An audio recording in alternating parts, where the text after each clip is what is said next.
ये छोड़कर मैदान भगेंगे, अपने अपने घरों में छिपेंगे, लेकिन महापुरुष क्या करेगा? ढूंढ ढूंढ कर बदला लेगा, सब हिसाब चुकता कर देगा। ये कोई बचने वाले नहीं है। जो विदेशी बैंकें भरती है, सोचते हैं आपत्ति मुसीबत आए कि मैं भाग जाऊंगा, वहां चला जाऊंगा अपने, क्या मैंने धन जमा किया। अरे तुम्हें ये मालूम नहीं है, ये दूरदर्शी ये क्या करेगी? एरोड्रम पर तुमको कैद कर, एरोड्रम पर पकड़ लेगी, कहेगी देश का कर्जा दिए जाओ, देश का धन दिए जाओ, उस धन का हिसाब दिए जाओ, तब जाने दिया जाएगा। ये दूरदर्शी ये करेगी। अभी तुम दूरदर्शी से दूर खड़े हो और दूरदर्शी को दूर मानते हो, जबकि दूरदर्शी तुम्हारे सिर पे खड़ी है, सिर पे खड़ी और सब देख रही है और सब समझ रही है और सब काम करने के लिए संकल्प लिया है। दूरदर्शी आएगी, धरा पर सतयुग लाएगी, दूरदर्शी का ऐलान, स्वर्ग बनेगा हिंदुस्तान, दूरदर्शी का पैगाम हर बच्चे को देगी काम, दूरदर्शी आएगी, माँ बहनों की लात बचाएगी, दूरदर्शी का संकेत 100 मन बीघा देंगे खेत, और दूरदर्शी का उद्देश्य विश्व गुरु हो भारत देश। ये ऐलान है दूरदर्शी का, और इसके अंतर्गत सब आ जाते हैं। फिर तुम अलग अलग झंडा क्यों घूम रहे?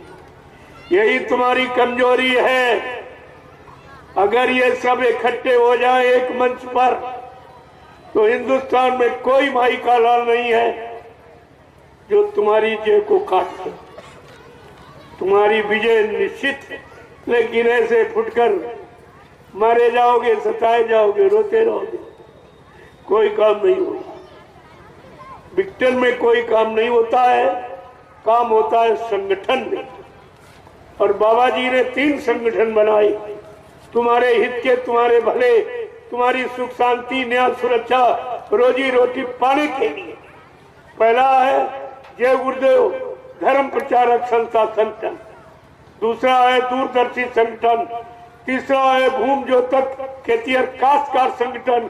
क्यों? हमारा देश कृषि प्रधान देश है, कृषि प्रधान देश, 80% काश्तकार।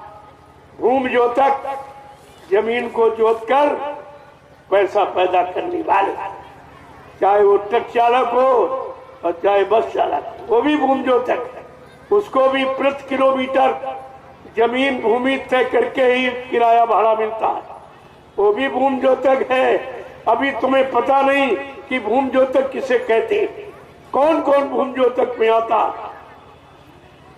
ये तो धीरे धीरे दूरदर्शी सब बता देगी और सब समझा देगी और सबको एक मंच पर आके खड़ा कर देगी और एक झंडा पकड़ा देगी। ये तुम्हारा झंडा है सुख शांति का, न्याय सुरक्षा, रोजी रोटी पाने का। ये सब जानकारी आपको मिल जाएगी, थोड़ा आप इंतजार कर लीजिए, ये सब काम आपका हो जाए। मुझे गुरु परिवार को संगठित करने लिए मैं और कोई काम नहीं करता हूं, कोई निंदा आलोचना बुराई किसी की, न सी धर्म की, न मजहब की, न राजनीति की, लेकिन सत्य कहता हूं। सत्य कोई यानी आलोचना नहीं होती। अगर सत्य नहीं कहा जाएगा तो सारी व्यवस्था बिगड़ गई। तभी तो सत्य कहने के लिए, न्याय लाने के लिए, न्याय मिले इसके लिए स्कूल कॉलेज खोले गए, थाने कचहरी कोर्ट बनाए गए, न्यायालय, लेकिन सबने सत्य कहना छोड़ दिया, सत्य न्याय करना छोड़ दिया, सत्य की आवाज उठाना लगाना सब छोड़ दिया, बंद कर दिया। व्यवस्था बिगड़ने का कारण ये है। अगर फिर से आप उसी सत्य व्यवस्था में आ जाओ तो मैं तो कहता हूं कि भारत जैसे धार्मिक देश में किसी चीज की कमी नहीं रही, किसी चीज। भारत 7 पुस्तक बैठ के खा सकता है, इतना धन विदेशी बैंकों में, और ये कोई लाएंगे नहीं कि वो सबका है। ये तो चोर चोर मौसेते भाई है, ये कैसे रहा? ये सब चर्चा करेंगे तुम्हारे सामने, ये ठीक नहीं, वो ठीक नहीं, इसने ये किया, उसने ये किया, लेकिन ये नहीं बताएंगे कि इनका विदेशी बैंक में कितना जमा, क्योंकि सबका जमा है। तो एक दूसरे की ना मैं चालू तेरी ना तू चाले मेरी, यहाँ तो ये चला। लेकिन ये ऐसा होने वाला नहीं है। ये सत्य देश है, धर्म देश है। धर्म के लिए रावण को अपनी मुंह की खानी पड़ी, धर्म के लिए कंस महाराजा था, उसको भी अपने मुंह की खानी पड़ी। ये तो कुछ नहीं है, इनके पास क्या कुछ, उनके पास तो हीरे जवाहरात, सोने चांदी के मुकुट, उनके घर मकान में सोने की लंका, इनके पास तो कुछ नहीं। ये तो अपना सोना, अपने देश का सोना विदेशों में जमा कर, इनके पास कुछ नहीं। तुमको भी खाली कर दिया, अपना भी खाली नहीं, और देश को खाली कर दिया। तो देश को खुशहाल कौन बनाएगा? कौन बनाएगा? बिना संत महापुरुषों के, क्योंकि कलयुग में संत बधारे हैं, इसी काम के लिए आए हैं, बिगड़ी व्यवस्था को ठीक करने आए हैं, और लोगों को सतपथ के रास्ते पर चलाने आए, और परिवार समाज देश में रहने वाले लोगों को न्याय सुरक्षा रोजी रोटी दिलाने के लिए, महंगाई गरीबी जैसी व्यवस्था को समाप्त करने के लिए आए हैं। उनका तो काम ही अलग है।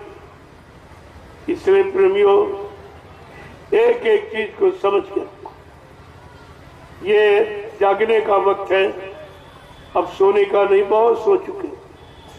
70 साल की आजादी सोने में चली गई, तो बर्बाद।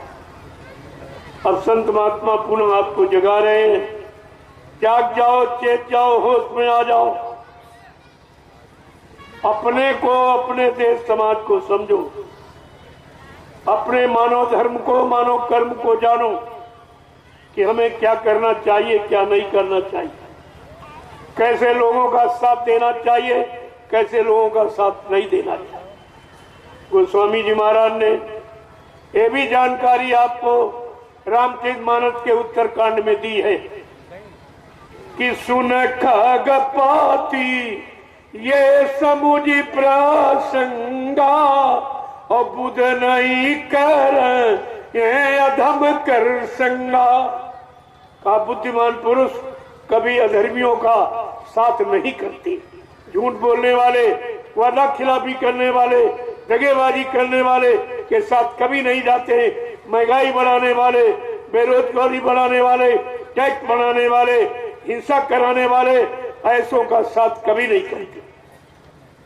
आप रामचरितमानस को मानते हो, लेकिन रामचरितमानस की नहीं मानते, उसकी शिक्षा नहीं मानते।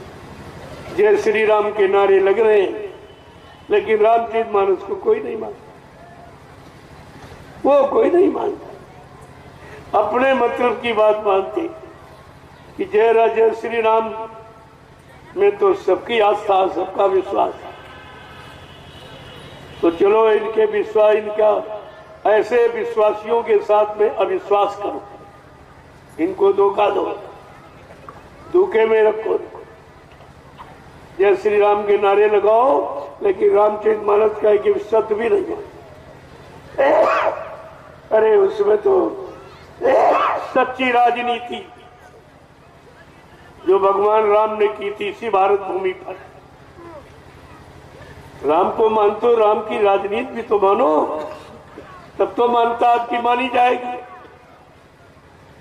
राम की राजनीति क्या कह रही है कि जासुराज प्रिय प्रजा दुखारी, सोन पयावा से नरक अधिकारी। रामचरितमानस क्या कह रही है? जिसके राज में प्रजा दुखी है वो राजा नरक में जाएगा। क्या इन लोगों ने ये नहीं पढ़ा? श्री राम के नारे लगाए, श्री राम की मूर्ति खड़ी कर रहे हैं। रामचरितमानस को खड़ा करो, रामचरितमानस को मानस के मानव के मानस हृदय में इसको रखो, तो ये मानव समाज खुशहाल हो जाएगा। ये मूर्ति खड़े करने से खुशहाल नहीं होगा, क्योंकि मूर्ति कोई काम नहीं करेगी, मूर्ति कोई धर्मोपदेश नहीं देगी, मूर्ति कोई चलेगी नहीं, फिरेगी नहीं, आपको अच्छे सच्चे का ज्ञान कराएगी नहीं। ये इसमें सबको बदन क्यों बर्बाद कर? इससे क्या होने वाला है? तुम्हें वोट ही लेना है तो भारत की जनता का काम करो, ये वोट तो दे ही दे। वोट कहाँ लेके जाएगी? अगर इसका काम कर दो तो वोट तुम्हारे पीछे लिए लिए घूमेगी। ये अरबों खरबों का धन ये गाड़ कर क्यों खराब करते? इससे क्या होने वाला? कुछ। इतने मंदिर बने हैं, इतनी मूर्तियां लगी हैं, तब तो कोई काम हुआ नहीं, और एक खड़ी कर दो लंबी चौड़ी तो क्या वो काम करेगी? ये सब गुमराह करने वाला, ये वोट मांगने की और नोट मांगने की नहीं। तमाम अभी सेवाएं चल रही गांव गांव, श्री राम के नाम पर लूट हो रही, सबको लूटा जा रहा। अरे तुम भगवान को बदनाम कर रहे हो, तुमको कैसी सजा मिलेगी इसका ध्यान तुमने नहीं किया है। ये भगवान लूटने के लिए आता कि सबको देने के लिए आता, सबको सुखी बनाने के लिए आता, सबको सुख शांति का रास्ता दिखाने के लिए आता। और इनका श्री राम क्या कर रहा है? गांव गांव चंदा, गांव गांव चंदा, राष्ट्रीय संपत्ति का दुरुपयोग, जो भारत की जनता से लिया गया टैक्स, महंगाई तरह तरह से और वसूला गया और कोर्ट में जमा किया, आज वो सब इसी में खर्च किया जाए। और राष्ट्रीय संपत्ति का दुरुपयोग, कितनी ट्रेनें मुफ्त चलेंगी, उनका खर्चा कौन देगा? कितनी बसें मुफ्त हो जाएंगी, चलेंगी, और लोग चल नहीं पाएंगे, जो वहां जाए वो बैठ के चले, बाकी अरे घर में चुपचाप बंद रहे। तुम कैसे चलोगे? और ये खर्चा सब पर लगाया जाएगा, चाहे उन बसों पर बैठो, ट्रेनों पर बैठो, चाहे न बैठो, खर्चा तुमसे भी लिया जाएगा, क्योंकि महंगाई सब पर लगी, टैक्स सबसे वसूले जाएंगे। 24 का चुनाव होने के बाद एकदम टैक्सों की और मतलब यानी भरमार हो जाए, बरसात एकदम, तब तुम्हारी कमर टूट जाएगी, तुम ये दे नहीं पाओगे। अभी इसके किसी का इस पर कोई विचार नहीं, कोई बोल ही नहीं रहा, हमारे सिवा कोई नहीं कह रहा, क्योंकि हमारा कोई स्वार्थ नहीं, हमें कोई राजपाट चाहिए नहीं, हमें कोई इनसे मदद चाहिए नहीं, इनका दिया हम खाएंगे ही नहीं, वो अशुद्ध है, इनका दिया हुआ हम लेंगे नहीं, क्यों वो कर्जा है देश का, वो जनता का खून है। मैं इस तरह का काम नहीं करता, और सबको यही कहता हूं, जो ले लेगा वो कितने जन्मों का कर्जदार बन जाएगा इस भारत की जनता का। भगवान राम ने राज किया और ये कह के किया कि मेरे राज में अगर कोई दुखी हो, किसी को कोई मेरे प्रति शंका हो जाएगी तो मैं राजपाट छोड़ दूंगा, लेकिन उसकी शंका का समाधान करूंगा। शंका के समाधान के लिए राम ने अपनी प्रिय स्त्री को छोड़ दिया,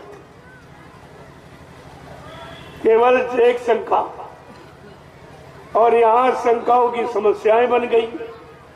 इसको दूर करने वाला है कोई? जो राम की, श्री राम की बात कहते हो, क्या तुम्हारे बस की बात? उन्होंने एक व्यक्ति की ने आशंका की, उन्होंने अपनी स्त्री को छोड़ दिया। इससे बढ़ के प्रिय कोई वस्तु नहीं होती, लेकिन छोड़ दिया। जब तुम कोई ऐसा काम कर सकते हो? अरे श्री राम कहना सरल है, लेकिन श्री राम ने जो किया वो करना कठिन, तुम्हारे बस की बात है, तुम्हें नहीं कर सकते, क्योंकि राम महात्मा थे। सब पर राम तपस्वी राजा, तपस्वी यानी महात्मा। ये महात्माओं का काम ये दुरात्मा कर लेगी? विचार कीजिए, आप इतिहास पढ़िए श्री राम का, तो एक भी बात इनके अंदर नहीं मिली, किसी के अंदर एक भी बात। तो आपको विचार करना चाहिए। मैं तो इसीलिए कह रहा हूं कि आप भविष्य में ये न कर पाए कि हिंदुस्तान में कोई ऐसा व्यक्ति नहीं था जो सच्चाई को बताता। सबको लोभ लालच है, लेकिन मुझको कोई लालच नहीं, ना ही कोई पद चाहिए, ना कोई पैसा चाहिए, ना कोई सामान चाहिए। मैं तो लंगोटी में रहने वाला